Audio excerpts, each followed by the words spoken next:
playing. Okay, if I'm talking underneath, will it come up? Okay, I'm live. Yes. So you show to the world. Good afternoon, everyone. It's so good to see our beautiful and handsome faces. I believe that the reason why we are here is not only to come hear my beautiful face. You're not hearing my So all this talk about food shortages and this and that on the news, guys, you can be growing your own food. If we all did this on a small scale, like the Victory Garden movement, we wouldn't have to rely on the industrial food supply. It can actually be quite easy to grow food. It's all about building soil, healthy living soil, which gives you healthy plants. Jim uses no. Yeah. All right. Like I said, welcome to the Green Wealth Summit 2022. This is the premier edition, and I'm happy that I'm even the one moderating this event because, somewhat, I think I have an idea of when it was conceived in the natural, not when it was conceived. There are different kind of conceptions of ideas. There's the moment where it's still in your mind, and then there's when you are talking about it, then it begins to take full flesh. I remember when I heard about this, I was so excited because I saw that it was something that would be of great benefit to people, not just in Nigeria alone, but to the entire human race. Welcome to our offline and our online audience. It's so good to see our beautiful faces. Wherever it is that you are joining us from, in Lagos, Ogun State, Ibadan, Netherlands, UK, wherever it is that you are joining us from, I want to say welcome to every one of you. I believe that today is going to be so interesting, and many of the things that we'll be talking about, for some of us might not be new, but for most of us, it will definitely be new because it's really going to be mind-blowing. It will be insightful. And I believe that it's also going to be so impactful because many of us will make decisions today that could change the entire trajectory of our lives. Many things that we never thought were possible, we are going to be listening and hearing them today. And I believe that whatever decision that we'll be making is something that at the end of the day, it's we'll be happy that we did, right? This, right, was brought up by Hardbond. Can we give a round of applause to Hardbond, right? Because the truth is, we would not be here, seated here together, looking at our beautiful faces if it were not for Hardbond. And you would not be listening to me online if Hardbond had not created the opportunity to do so. I would just want to say a brief thing about Hardbond for a number of us that might be wondering, Hardbond, it looks like something that is familiar. Is it Hardbond? Is it Adron? I remember the first time I heard about it, and I was like, okay, I will come see the office.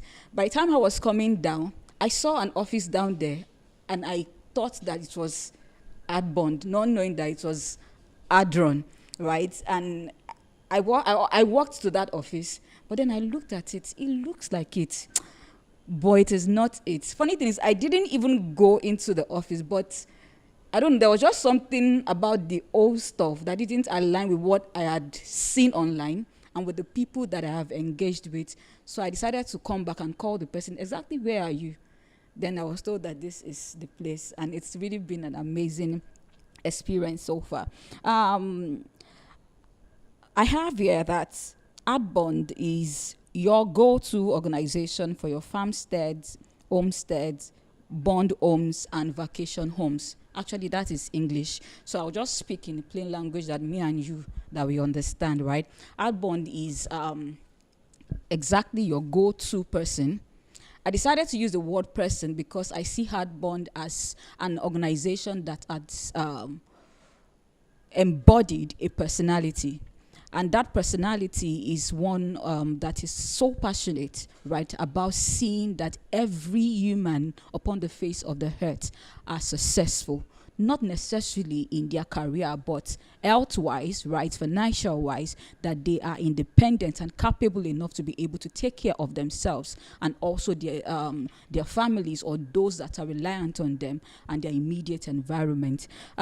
If you are considering or you are looking to go into anything or everything that has to do with agriculture, from farming to crop production, to investment, to personal development, to career development. I think I can say that, at least having engaged with a number of the people that are here, I can say that Adbond is the number one go-to organization that you should consider, because like I said, they are not only concerned, right, about you having food on your table. They are not only concerned about you investing your money in the right place. They are concerned about the total package of the human mind and also of you as an individual.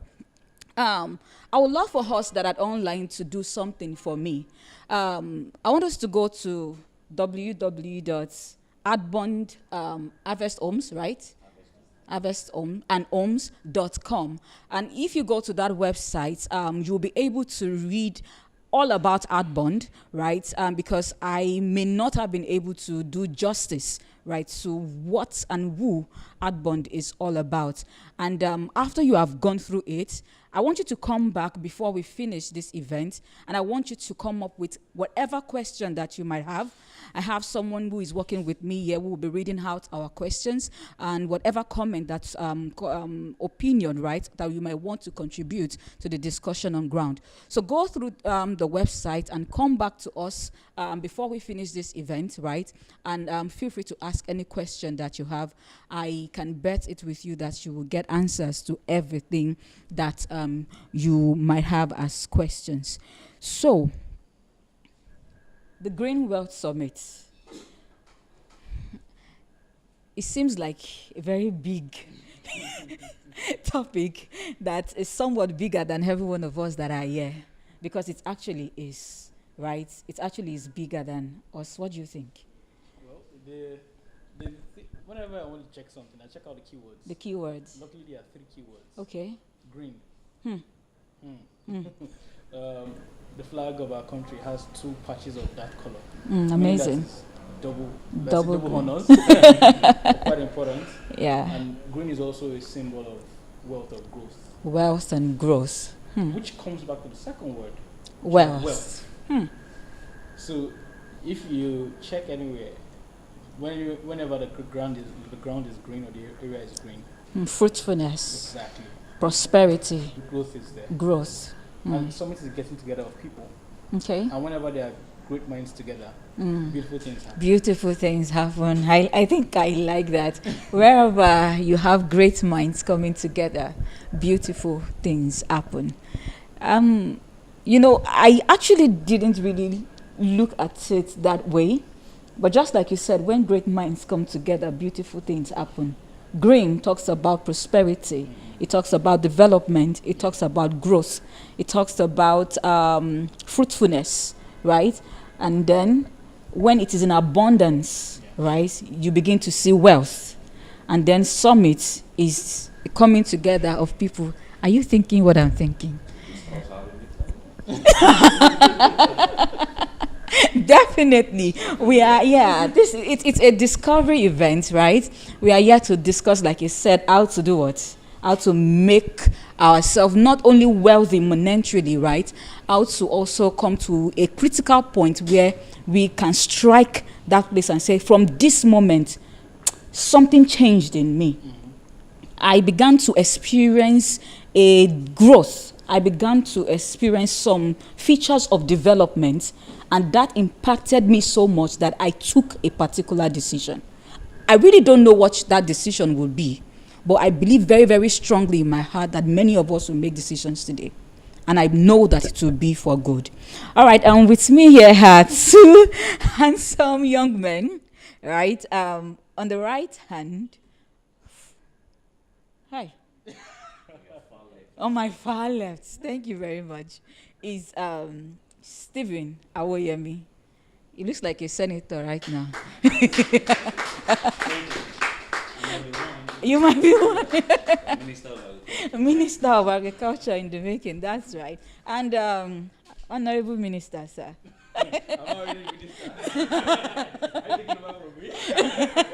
No, both of you are honorable men. Right. I have with me Bolaji. Your surname actually is very, very. That's the first time I'll be seeing it. Atolagbe. Atolagbe. Like that name is heavy. It's fit enough to carry well. He's fit enough. Like we are here at the. Imagine that's why he's even able to help us bring out those words and then gives some specific and significant meaning to it. Atolagbe. Some people would think Ola is prosperity, but Ola is actually honor. Ola is honor. My name is Omotolani, and I remember when an elderly woman asked me, "What's the meaning of your name?" Silly me. I said, "A child that is worth having wealth." The woman looked at me. Sorry, I don't know the English meaning. Somebody else should interpret it for you. And she said, actually, if you look at the Yoruba language, Ola is not necessarily wealth. Ola is honor, because money cannot buy honor. So your name, Okpo.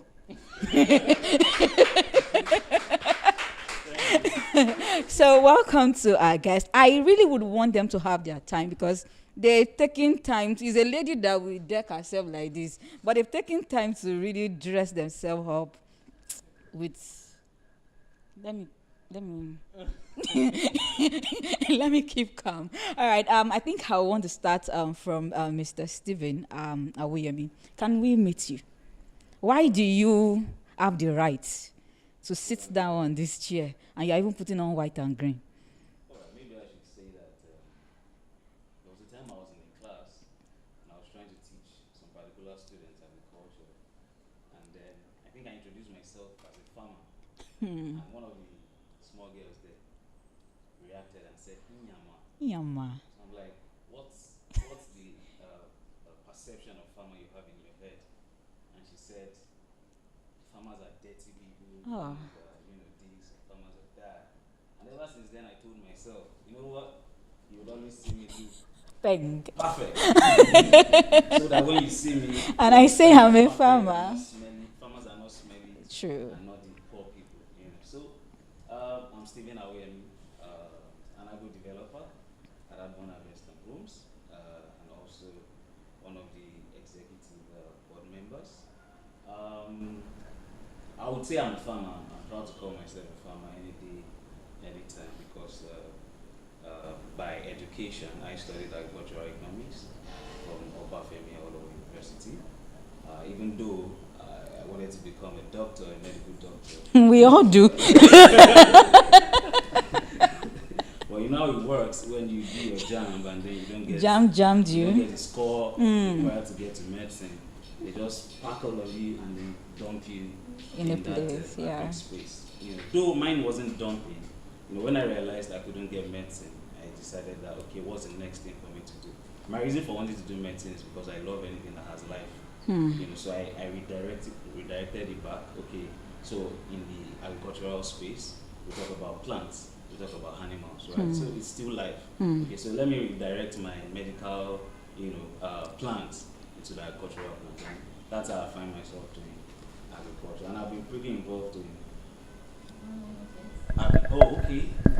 Sorry. I've been pretty involved in a number of projects when it comes to agriculture. I would say that in school we had our fourth year, we had what we call farm year, and that was when I would say I really started doing some things in farming. And after school, I've been involved in some plantation, like pineapple to be precise. I've done a bit of fish farming.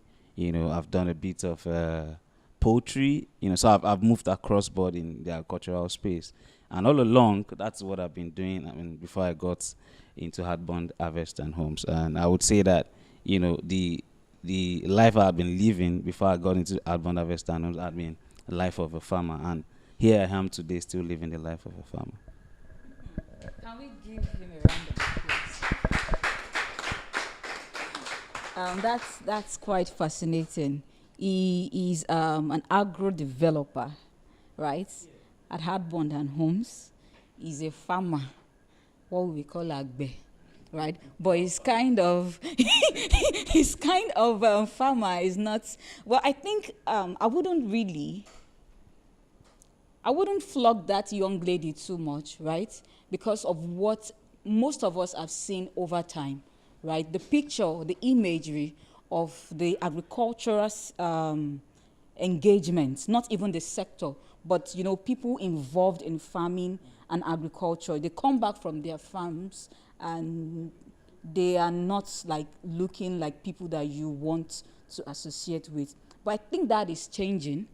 Like farmer, like is a farmer, and yes, and a farmer and a linguist can sit down on a chair on a podium like this, having conversations about wealth, about productivity. So it speaks to a lot of things. It actually speaks to a lot of things. So thank you for making that decision. Atolagbe, that's what I'll call you throughout this summit. I hope I keep to that promise to myself, because I fluctuate a lot like current. But can we meet you? Yes, you can. Okay, my name is Mobolaji Atolagbe. Where would I start from? I wear a lot of hats, but I'm an author. I'm a convener of people.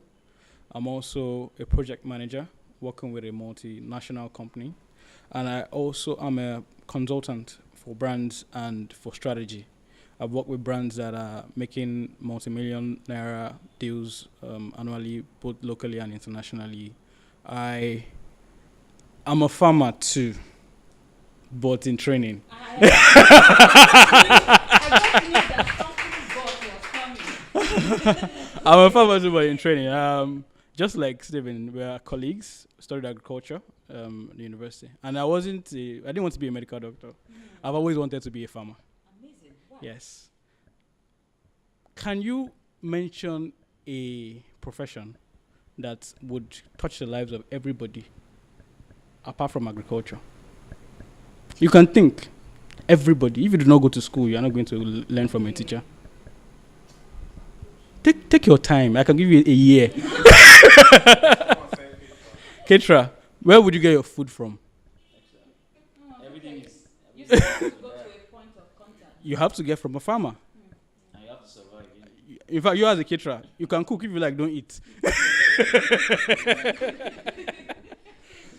So I've seen, and we have all the factors that would ensure that you have enough to build the economy through agriculture. And not just the production of food, there's backward integration, there's forward integration. For example, from producing the fertilizers to the improved seedlings, that's even pre-planting. I'm not even talking about planting yet.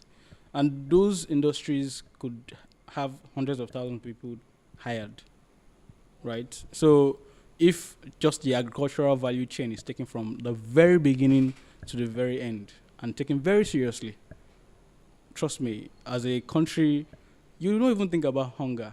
Next thing you're thinking about is export, because we have too much. And I see Africa as a continent that was budding and is still budding. We're going to have 1 billion young people in 2030, right? So all those mouths need to be fed.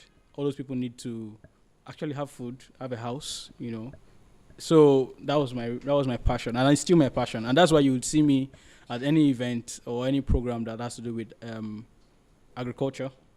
I'm there in the forefront because it's important. And it's not just a case of we making money from it. Health is wealth, and health comes from the food you eat. And when you eat properly, trust me, our great-grandfathers, 20, 80 years, 90 years, 100 years, still fit, still active because of what they ate, their diet, and that's one of the things that spurred me to agriculture.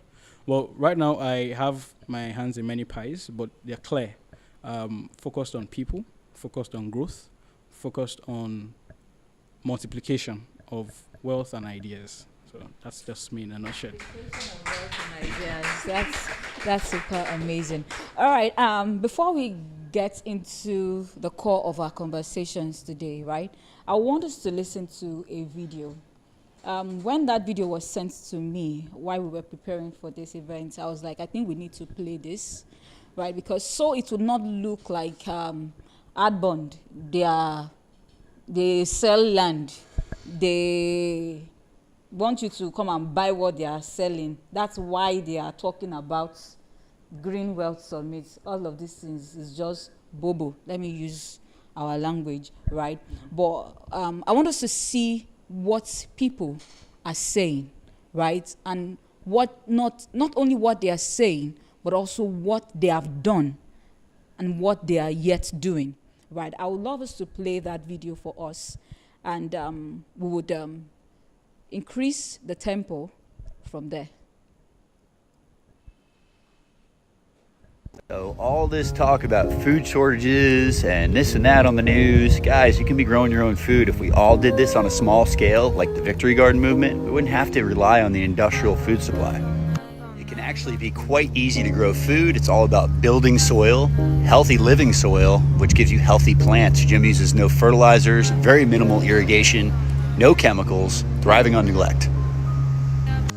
This is a very urban setting, being right here in the city. This can be done on scale. This can be scaled to multi-acre if you wanted to. If you have a community or a team, you can do this at any size. Nasturtium, on cabbages, on kales. Jim grows about 50 different varieties of lettuce, and he's gonna be heading up to Maine here soon. He's a nomadic farmer, farming half the year in Florida, half the year in Maine. My message to y'all is we can all do this, grow food, not grass.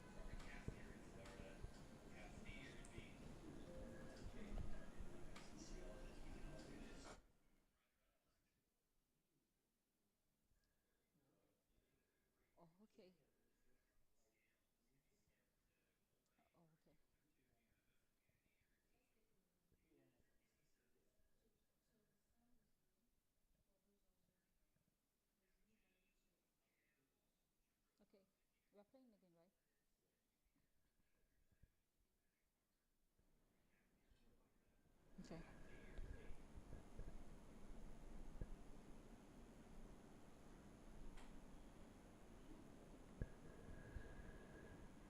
All right. Welcome, everyone. I know that a couple of us might not have been able to really capture the message of that video. We would yet repeat it again as we go in the course of the event. So I really have a question, and it is not for you. Don't worry. I saw you turn. This is actually a question that I have for those who are watching us right now. Presently, as you're watching this video, do you have an idle space? Do you have a house that you live presently, and there is an expanse, right, of land, or a little portion of land that is idle? And when I mean idle, I mean nothing is on it. You just wake up every day, you sweep, you clean, and you go about your daily work. Or are you someone who is already actively engaging in agriculture? At whatever level, or you are interested in knowing more about this, or you're someone who has more money stocked up somewhere, or you have saved enough somewhere and you are looking for where to invest it. If you belong to any of this category of people, then I'm actually speaking to you this morning. I need you to sit down, and I need you to, if you can do a screen record, right, of this conversation, I think it would really do you a great good. So welcome everyone once again to the Green Wealth Summit 2022. Like I said, this is our premier edition of this event. Before I begin to engage our guest speakers, I just want to set a tone for this conversation with a twist, right?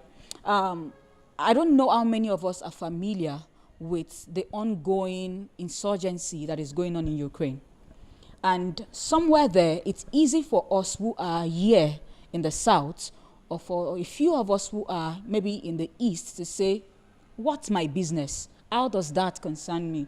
Like, why should I be bothered about what is going on in Ukraine?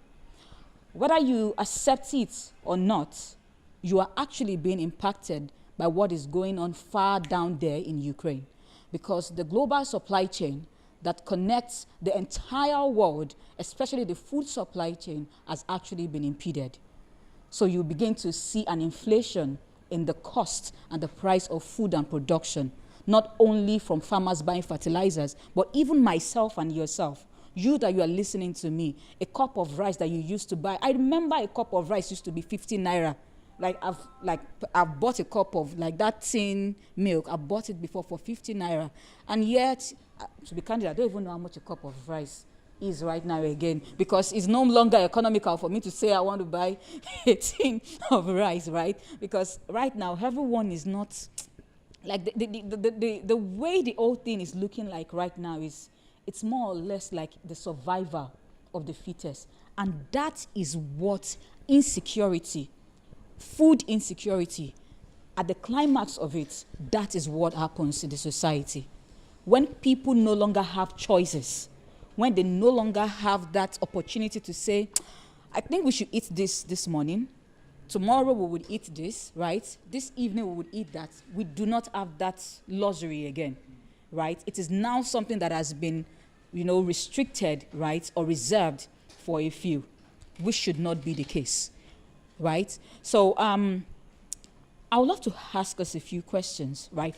And while I'm engaging the guests here, I would want to also, in the course of the conversation, also engage some of us who are here with us. So I would need us to prepare our minds, because I might want to call one or two of us, right, to give us what they think about what is going to, because this is something that concerns every single one of us here. They are here to help us chart the course, right? They are here to bring on their expertise because they are actively involved in this field. But I believe that the consumers, who are myself and yourself, also has one or two things to say about it.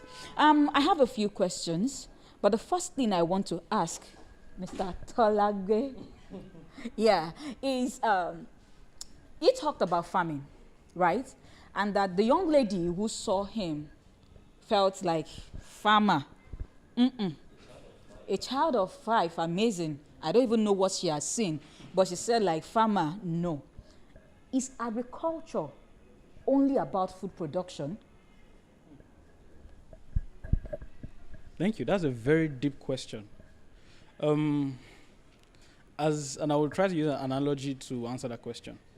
As a human being, there are many parts of us. Some people say it's the mind, body, spirit, and soul. There are many components to it. And the truth is that no matter how many components you think it is, they work in tandem. But most times, you don't see them. You only see a physical form. Food production, most times, is at the forefront because that's what we see. There are many, in fact, there are different parts of agriculture. So when I started with my introduction, I talked about certain parts that are even at the beginning of the value chain that many people do not even know about. And those are things that, for example, in the value chain of agriculture, there are certain aspects that you do not see, but you consume it one way or another. So food production is a part. It's an important part because no human can survive. In fact, no living thing can survive without energy, and food is an important part of it. But there are other components that are part of agriculture. In fact, there are some components that are part of agriculture that are value adds that you don't even really see. For example, there is feed processing that produces energy for the components of the animals that you are going to consume. So agriculture is in many aspects. So if you are looking at it from the place of you creating value, I talk about the entire value chain system. And if it comes to the place of consumption, there's another value chain system. And if it even comes from the place of waste management, because there's something called mulching in agriculture. And in fact, if you go to places, there are certain farms, Shanghai farms, for example, nothing goes to waste on the farm. Zero waste. No, when I say zero. So even things that you think you can throw away, they are used for, you can use it for bioenergy. So even as simple as maggots, there's a place that they would be able to create maggots that are specific for a particular fish. Amazing. So those are the things that when you look at agriculture in and of itself, it's an entire closed ecosystem. That if you want to play in the space, you don't need to think of, I don't like crops, to start doing okra vegetable because you want, no. There's a whole value chain. In fact, you might not even be dealing with food. You might be dealing with plants or certain amenities that are important. For example, I talked about fertilizers. I talked about improved seedlings. These are parts of agriculture that they need people to invest, they need people to work on, and that would bring a multiplication of results. And to close up that question, for example, the process of getting things out of the farm, logistics is important, irrigation is important. There are people that are millionaires from just logistics or irrigation. Irrigation just means that you supply, this person has a farm, you supply, you install, and you maintain. So the ecosystem of agriculture is so rich that wherever you want to play in, as long as you have a game plan, and there are people that need those services, there is a lot of wealth that can come out of it. So it's not just food production. Wow. So, okay. What can we say? All right, I'm just going to pick it up from another angle. Holly said, agriculture actually is the practice of farming, and there are 4 major things involved in agriculture. You talk about crop production, you talk about animal husbandry, you talk about fishery, and then you talk about forestry. And then when we leave that and talk about agribusiness, it talks about all that has to do with production of a particular produce and then how it gets to the final consumer. So from production down to getting to the final consumer, it's a chain. A lot of things are involved, and that's why the agribusiness itself is divided into 4 as well. We talk about the pre-upstream sector. So at the pre-upstream sector, that's where we have the research institutions like IIT. They are the ones involved in doing the whole engineering behind the seeds and all of that we use as farmers. You talk about the upstream sector, that's where you have the direct cultivation, and then rearing of animals. We talk about the midstream sector, that's for the middlemen. That's where the people that you talked about as irrigation people, like a friend of mine is a very rich person just because he's involved in irrigation. All he does is he buys irrigation materials from China, he sells it to everybody in Nigeria. So he goes around to fit or to fix these things up for all the farmers around the country. So that's the midstream sector. And then when you talk about the downstream sector, that's where you have those that are involved in exportation and all. So if you look at the chain, it's quite wide. And in another way to explain what my colleague here said, food production is like the foundation, and every other layer has just come on it. So there are many aspects, to agriculture. So food is like just the major. That's the main thing we are talking about. If aside you talking about raw materials being gotten from whatever byproduct, food is like the major, is like the main thing. It's like we have a cycle or a Venn diagram in mathematics. You have the 2 cycles, you have the universal set. So the food is like the universal set. Every other thing comes from a subset of it. So a lot of things come outside of, agriculture other than food. It is true food. We talk about provision of employment, sources of revenue for a country, raw materials like in the clothing industry, in the textile industry. There's a whole lot when it comes to agriculture and agribusiness. So it's not just about food, but food is like the main thing. That's amazing. This brings me to certain conversations that you hear amongst people. And I think the reason why some persons would say some things is because they are not aware, right? A lot of us would never want to study agriculture because of the image that is in our minds about what agriculture is all about. So to hear that there is even use of maggots, as little as maggots, right, is amazing. I remember when I was trying to do a bit of study about the plantain plantation.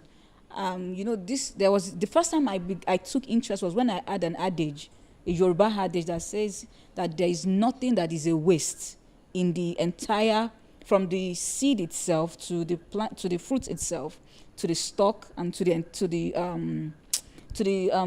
stem, that there is no waste. And also talk about palm tree, that there is no waste. Like, that began to still have some, curiosity in me. And I'm like, okay, so actually there are certain concepts or there are certain things in this world that are not necessarily, they are not exhaustive, right? They are not exhaustive. They are more like a means to an end. They are not really an end in themselves. So you cannot just say that agriculture is just food,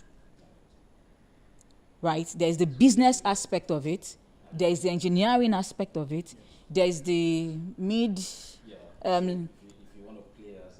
as a middleman, there is something there for you, right? But then you can't do this if you do not have some basic knowledge, right?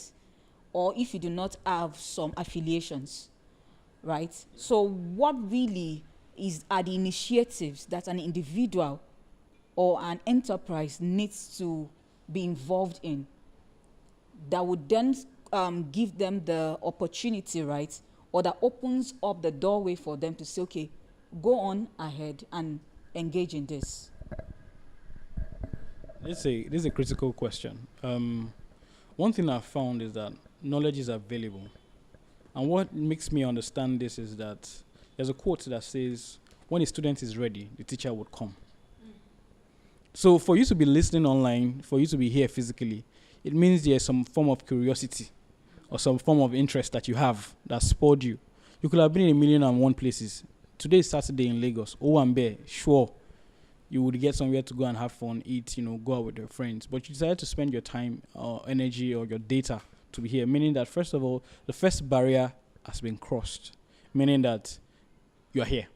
The second point, I think, is that you need to join people or organizations that are doing this. They are in your vicinity. Adbond is one of them. We have an agro-to-home project that we do, and we also assist in the growth of the agricultural part of the sector that we've been talking about. We have some of our farms set up. We have various plans also that are going to come up very soon. Join organizations like Adbond, listen whenever we have summits like this, be there. The third aspect is that as long as you are connected to the internet, which for me is the information superhighway, you have no excuse. YouTube is vast with information. There's a lot of videos, in fact, just spend at least 2 hours on YouTube. Google or YouTube, use those two platforms. Search for what you're looking for. You'll be surprised at the wealth of knowledge from local people in Nigeria that is there. And fourth of all, if you have the funds, there are certain schools, certain organizations that already would break down everything for you. A typical example is your Lagos Business School. Your Lagos Business School has an agricultural course that is very deep in knowledge. And they don't just teach you the theoretical path. They will also take you through the physical. You go through case studies, you see farms, you see how it is done, right? Then the 6th point is that see those farms yourself, travel, invest in yourself, invest in your education, invest in your time. Trust me, once you have started putting in your time and effort into it, you would start to understand more. What I tell most people is that you don't need cash alone to start agriculture. You need knowledge. And the knowledge comes from in people. You have to, and the thing about knowledge in people again is that you have to sieve the knowledge you get from people. So there are some people that they don't really do the farming or they don't really do agriculture. Exactly. They know the theoretical parts. They know don't do this, do that. Okay, where's the farm you've done? Oh, I've leave this farm, leave that one. No, visit farms, see them, see things. Because the truth is that a lot of people are, I would say they are there to fleece you off your money. But once you take those 5 steps, like I said from the beginning, you've started the first step. Just keep building, get people, get knowledge, pay for certain courses, go to certain places. Come and meet us at Adbond. Definitely, we're going to speak with you. We're going to listen to you. And from those steps, you would know where you fit in and where you can play. Most important, where you fit in and where you can. Yeah, so I would want Steven to just. Yeah, I'm tempted to. A different question? No, not a you know, you said something about some professors on paper. Yeah. Oh, okay. We know what we call those people. In fact, I know him very well. they are professional farmers on the laptop. Yeah. So, and we have a name we call them. I think we branded them a certain name, and we would probably link it up. We'll link that name up in one of the summits that will be coming up. But I don't want to give it out yet. So they are farmers on the laptop. They know every bit of farm on the laptop by pressing the ASDF, column LKG, and all of that. All right. So to buttress what Bolaji has said, for me, I think one thing you need to do first is you need to know your reason for wanting to go into something. I think a lot of people get it wrong from there. You want to go into farming because, you hear that's where money is now. That's where money is. In fact, that's anywhere I go and I introduce myself as a farmer, the next thing I hear is, you guys are the guys making money now. You guys are the guys. I'm like, I don't understand. Where is the money coming from? So I think people need to start seeing agriculture as a God kind of business. I've read my Bible a lot. I'm a student of the Bible. I realized that if you check out the first few generations of men, realize that agriculture is that one thing. You check it out. You check out the lineage, even from Old to the New Testament. You are seeing agriculture being mentioned. So it's something that furthers the cause of man. So if, as an individual, you are thinking of supporting human race, you are thinking of blessing human lives, I think agriculture is the right place for you to be. So if you have found the purpose right, I think the purpose is the first thing. You should know why you want to go into it. If you're going to agriculture because you want to make money, I'm sorry, you will rush in and rush out. Okay. I want to say, is that why many people run into investments that eventually drowns them financially? I would say yes, because when you start with the wrong purpose, definitely you're going to get it wrong. I think for me, purpose is big and huge in whatever thing you want to do. When you don't understand something, you abuse it. So if you're using the remote for this air condition, if you're using it for the TV, it's never going to turn the TV, because you don't understand the purpose of that very remote. So I think the first thing with people is, like I said, I've seen a lot of people play in the upstream sector, which is the very toughest part. That's the part that involves the direct farming. That part is not for old men. It's not for old women. But you see a lot of old men and old women going into the upstream sector that involves you doing the hard part. When you find yourself there, you hardly would survive. That's if you go there without the right purpose and you're not passionate about it. And that takes me to the next thing. After the purpose, then you have to be sure you're passionate about it. I've seen an individual that lost 10 million naira in a day in farming, due to something that happened on the farm, and he lost all his beds. I've been involved in a cooperative that something happened as well, that about 10,000 beds that we invested in got wrong. Things just went wrong. So if you're not passionate about that very thing you're going into, you just run into it and you realize that when you're looking for that thing you're looking for, when you don't get it, you just want to run away. So a lot of people go into businesses, they go into projects without understanding the purpose, and then they don't even know if they are passionate about it or not. So the next thing after all this thing is to seek knowledge. So you understand your reason for wanting to go into it. You know that it's something you love to do. Then you have to seek knowledge. A number of people don't seek knowledge, but they just, it's like my colleague said, it's good to go to YouTube and a lot of that, but you would need a lot of practical experiments. Agriculture is where you learn a lot through experience. Experience teaches you a lot. In fact, sometimes your experience would negate what you have read in the book because of geographical location, because of the kind of the conditions surrounding whatever you are doing at that point in time. So those three things are very key for me if you're thinking about agriculture. I've seen a lot of people fail. A lot of people fail in agriculture because they feel it is a rich, quick scheme. And agriculture is a game of patience. Most times you invest and you're not getting your money until after the third, fourth year. So it's something that you have to really take your time, before you can really make sense there. So that's why purpose is key, passion is key, and then you have to seek knowledge. Yeah. No, All you can right. hold it. The video we watched Yeah. was a culture that was performed in an urban area, Yeah. right? Many of us are familiar with agriculture being done. Many of us are familiar with agriculture being done in rural areas, like in the village, which is why some people have some conception about farmers that are not so good. So, how do you think that agriculture can be done in urban areas? All right. That's why we came up with this whole home gardening thing, because you can be in your house, and then have a space where you do your own thing. It doesn't have to be necessarily big. So home gardening is you cultivating a particular area of your land, probably somewhere in your space or somewhere not too far from your space. That's why it is called home gardening. In urban areas, thank God for a lot of things that are happening in the agricultural space. The same way things are growing in other industries. The agricultural industry is also growing really big. And I would say that the first thing that matters is intention, intentionality. Let me put it that way. A lot of us are not intentional about their Greek thing, and like my dad's house, my dad is someone that, you know, since his very young age, he's been involved in farming. So anywhere he lives, he always wants to have something around him where he plants.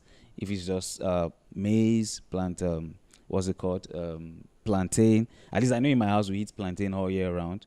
We have bitter leaf all year round. We have scent leaf all year round. That's because it's something that he's been used to since he was small. So, and he understands that whatever house he is building or whatever location he finds himself, he has to have a small space that he will be able to execute such things that he loves to do. So it all starts with you knowing that in the urban space, you can have your own space where you can grow something. And that's where we are really going with the summit. We want everybody to think that they can grow something. And your growing something can be of help to you, and then to be of help to another man out there. In the urban space, you can have a small space in your house. Put perspective to it, All right. right? I saw an image yesterday where they were trying to give some representative of various ways where you can perform urban agriculture. I was amazed when I saw like a skyscraper, and at the top of that skyscraper was just green land. Like they planted not small stuff, like they planted like real crops that have grown and they are harvesting. Then I saw some, like I think it was more like a shelf, and in those shelves are like different compartments. They made some things there and they are planting. I'm not an agricultural person, so I really don't have an idea of how that came to be. So can you put perspective to it? All right, so I was going there, that there are a number of things that can be practiced in your urban space. The first thing is to know that you can do it, that if you create that space for it, definitely you can make it work. So you're talking about hydroponics, you're talking about aquaponics, whereby you don't necessarily have to use your soil to grow whatever you're growing. And that's what you're saying in those shelves, aquaponics, hydroponics. At the same time, there are quite a number of things that you can do in the urban setting, like your greenhouse operation. You could have your greenhouse somewhere in your space, not so mighty, not so huge, where you grow your vegetables, where you grow your tomatoes, where you grow your peppers. In that same space, you could be doing, what's it called? You could have your snail farm. You could have quite a number of things that you can do in the urban setting. The only thing that people need to know, like I said, is be aware that you can actually, yes, it is possible.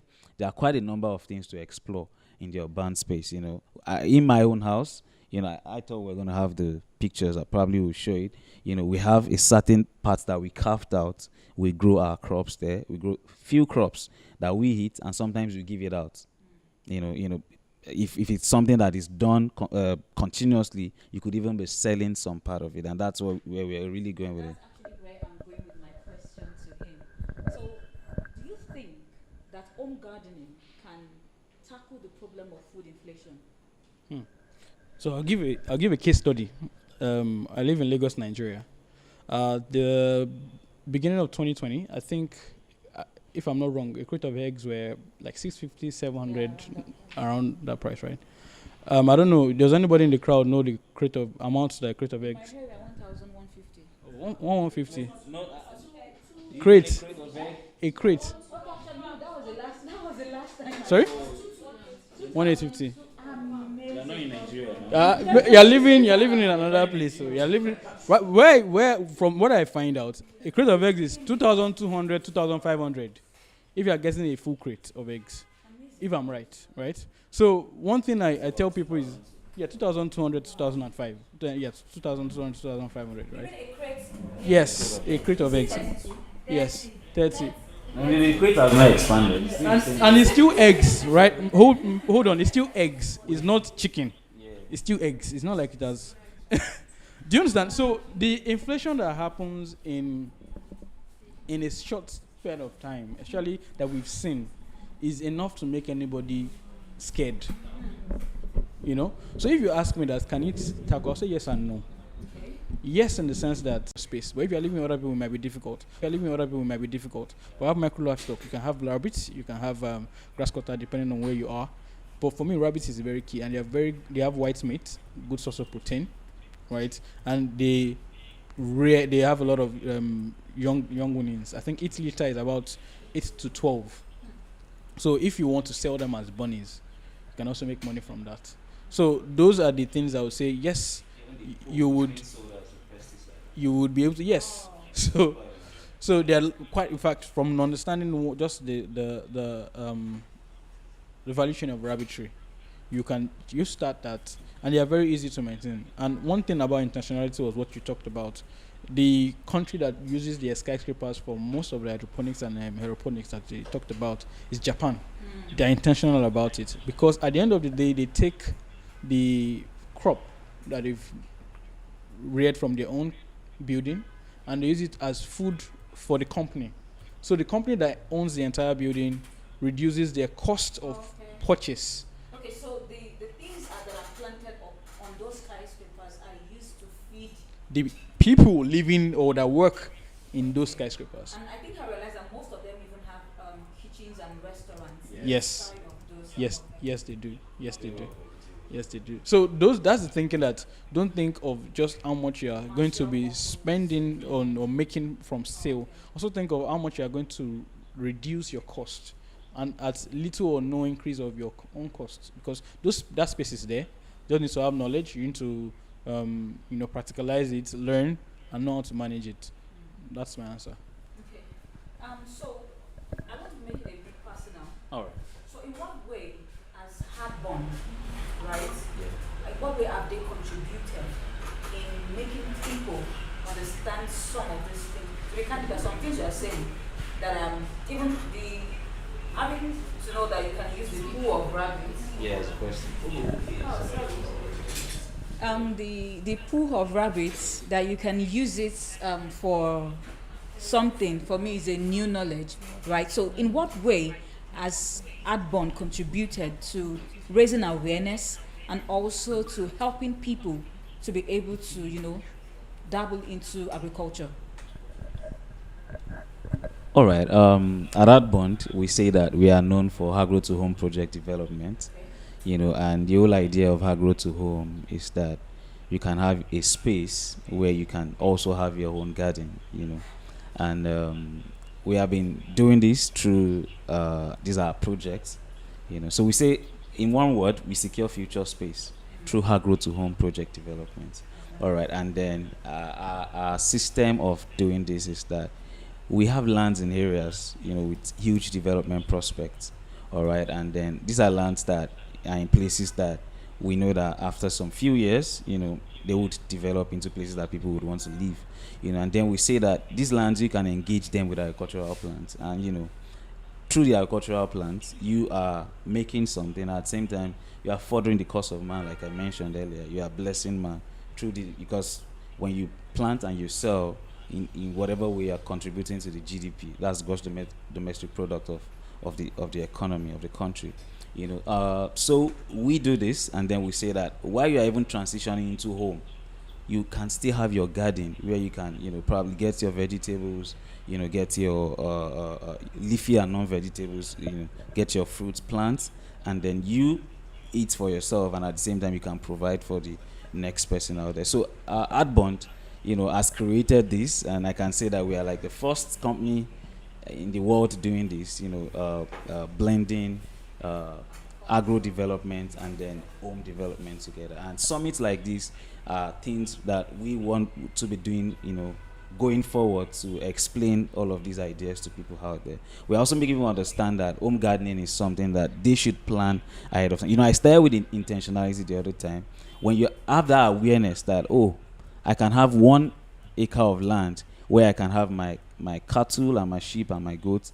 I wish the pictures could be shown here. One of our speakers that will be coming up, because this is the first, so I need to tell everybody, this is the first one. We are going to be having a lot of power-packed sessions that will be coming, through this Green Well Summit, that people that are doing these things will be talking to us. Because another thing we do is that we partner with experts, agricultural experts. We call them agro developers, and these are people that are known to do one thing. They are not known for doing so many things.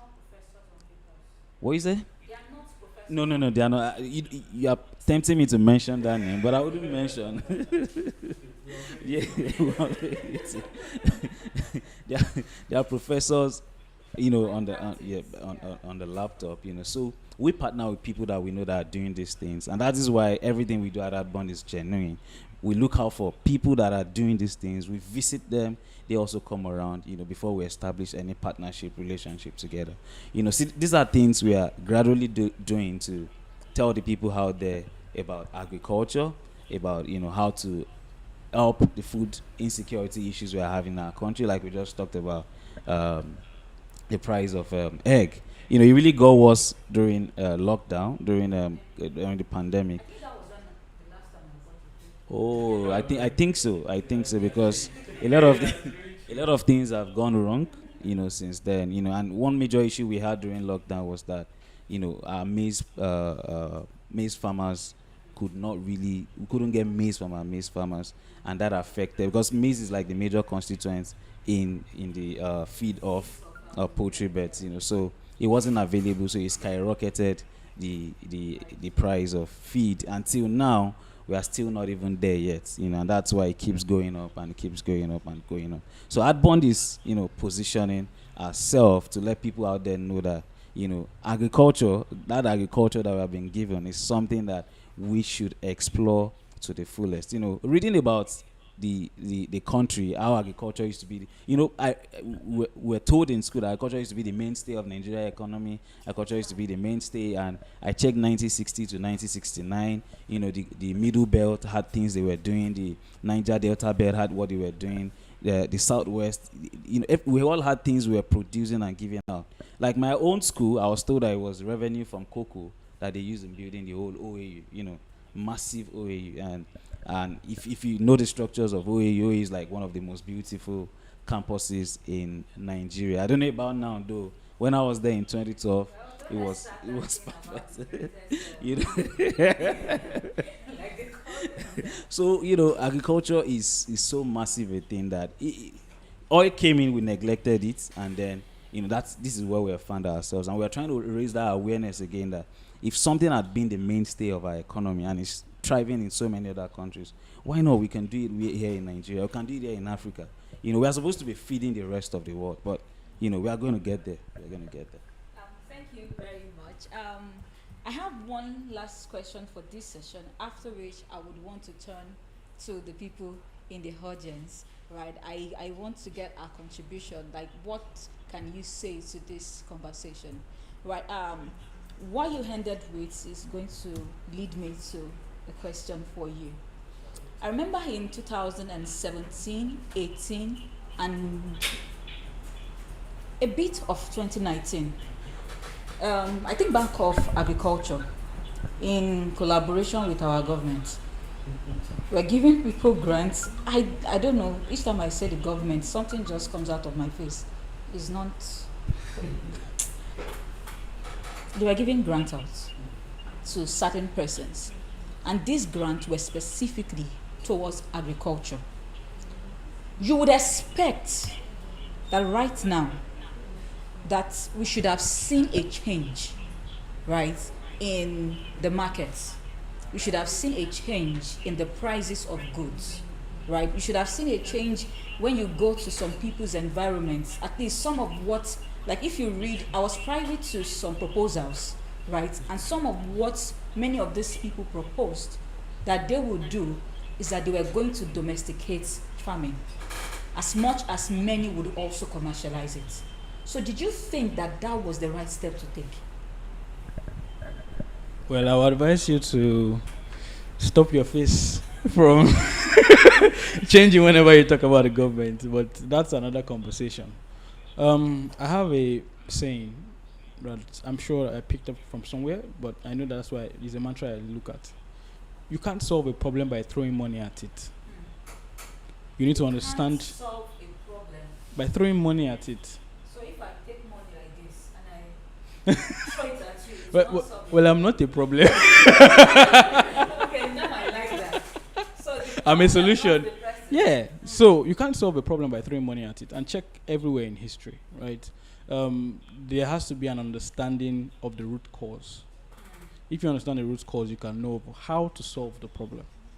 And there are many frameworks that about how getting to the root cause, which we'll not discuss here. Maybe when you have a strategy session, we can discuss it. But the truth is this: the root cause of agriculture has never been lack of money. The root cause of also not being able to feed the world has never been lack of money. Because my colleague had said before, at some point in history, we had granite pyramids. At some point in history, the tallest building in West Africa was called Cocoa House, because it was built from the proceeds from cocoa. And these same lands that were used to do those things are still available. Another example I'll give you is Malaysia is one of the top 5 exporters of oil palm in the world. And so this Malaysia and Indonesia, they got the seedlings of their oil palm from Nigeria. So let's just understand that we have the solutions, but we're not looking at it from the right angles. Money to certain groups of people will not solve the food insecurity that we are currently facing. There are many underlying factors that we need to solve. First is, how secure is it for us to create food and transport them? It's easier for me to export things from Europe and send to Nigeria than for me to move things from Kano to Lagos. That's the truth, our reality. So the real questions we need to ask ourselves are our policies and our infrastructure enough to manage the people? Because if you throw money at it and you ask this man to have 15 hectares of rice in Katsina, and he does those 15 hectares and he can't sell it, next time you give him money, he's not going to use it for rice. Probably marry a new wife, buy a new car, and tell you that he's going to pay. Don't let's start that conversation. But that's our reality. So the thing is grants are good. Are they going to the right places? I do not know. I'm not privy to the information. But like you said, are we seeing changes in prices? Yes, we are. But they are not going down. The prices are going up. Yes, the prices are going up. And because the policies are not reviewed, you set a policy this year, you do not check its efficacy, you do the same thing next year. And a new government comes, what did we do last year? We gave them money. Did they solve the problem? We don't know. Go and give them money again. Those are the things that we need to know. And that's why I keep hammering on public-private partnerships. It's as if you're I'm bringing the next question, yeah? You're going through my mind. I hammer on public-private partnerships. And it has to be private partners that know what to do. And they come forward with a proper dialogue or proper presentation of what they are going to do. But when it comes to the public, and I'll just say this, as much as I'm not a political person, we need to be smarter with the ways we get people in public positions. So an election is coming, we have candidates. Are you even going to vote? Do you have a PVC? These are questions we should ask ourselves. Are you a member of a party? Do you understand what politics means? Are you apolitical? The thing is that if you are, as much as we do not preach everybody should go into politics, if you are neutral, that's when the people that are not meant to make decisions for you would make policies that will not work for you. So as much as we are smart and we are doing good in our careers, we should also understand the way the economy and society works. So answer is not just money. The answer is deep thinking, understanding the root cause, and knowing the right steps to take to solve them.